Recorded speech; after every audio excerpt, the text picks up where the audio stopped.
Good afternoon sa iyo, Yusek Marge. Good afternoon. Welcome back. Si Yusek Marge po makakasama natin every Tuesday para magbalita at tanong rin tungkol sa ating mga talakayan. Pero uunahin namin ikaw muna ang nasa hot seat, Yusek Marge. Hingi muna kami ng update mula sa DILG. Unahin natin itong pagpapatuloy na tigil pasada ng transport group or isang transport group. Anong inilatag na hakbang ng DILG at PNP tungkol dito? Yes, Nina. Humigit kumulang 9,000 na pulis at 920 na mobility assets ang idineploy ng PNP para sa tigil pasada. Ayon kay PNP Public Information Office Chief Colonel Jean Fajardo, nakipagtulungan ang PNP sa iba't ibang ahensya tulad ng MMDA para mapaghandaan ang nasabing transport strike na inaasahang makakaapekto sa iba't ibang lugar sa Metro Manila. Sa tingin naman natin, so far, parang maganda naman ang takbo sa lansangan, Yusek Marge. So, based sa mga reports nga sa atin sa ground, maayos naman po ang daloy. But yun nga, meron naman mga pagkukulang pa rin ng mga PUVs. But patuloy pa rin naman na minomonitor po yan ng MMDA at ng PNP.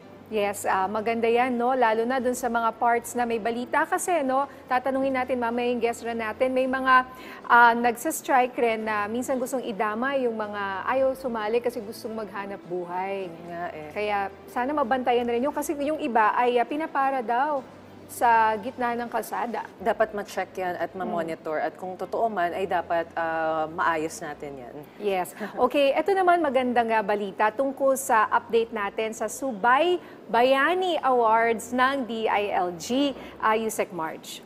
Kamakailan lamang ay pinarangalan ni DILG Secretary Benhur Abalos ang 55 natatanging LGUs sa ginanap na Subay Bayani Awards bilang pagkilala sa kanilang mabisang pagsusulong ng transparency at accountability sa pagpapatupad ng mga lokal na proyektong pang-infrastructure at iba pang kaugnay na proyekto.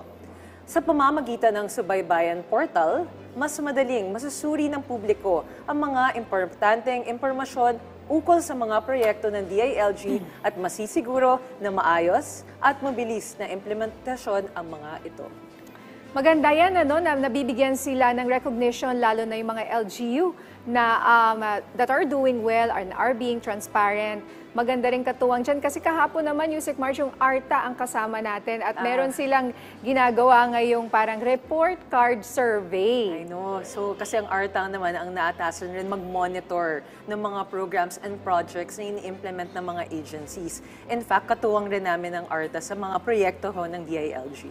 Ayan na, mention nga nila na kasama kayo dun sa kanilang whole of government approach. Correct. At In the act of bayanihan, di ba? That's right. Tulong-tulungan tayo.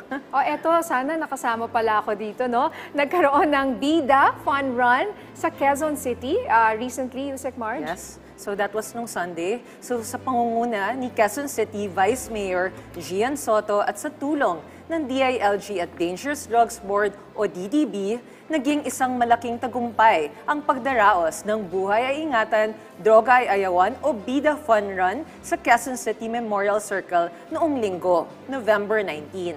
Nilahukan ito ng daan-daang kabataan at iba pang sektor na sumusuporta sa laban sa iligal na droga.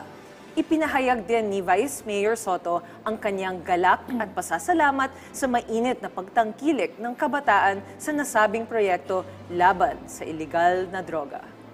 Alright, maraming salamat sa mga update mula sa inyong department, Yusek Marge ng DILG. You're welcome, Nina.